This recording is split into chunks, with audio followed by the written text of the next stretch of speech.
تواصل أسعار الدجاج في المغرب تسجيل ارتفاع ملحوظ مما يزيد من الضغط على المستهلكين، فقد بلغ سعر الكيلوغرام الواحد 26 درهماً في المدن البعيدة عن محور القنيطرة الجديدة، و23 درهماً في المناطق القريبة من الدار البيضاء، وذلك بالرغم من غياب عوامل موسمية تقليدية ترفع الطلب مثل الأعراس أو النشاط السياحي.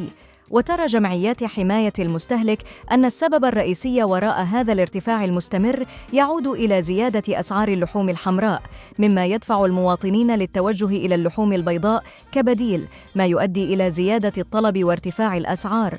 وقد طالبت هذه الجمعيات الحكومة بالتدخل لتحديد سقف لأسعار اللحوم الحمراء والدواجن، استناداً إلى المادة الرابعة من قانون حرية الأسعار والمنافسة.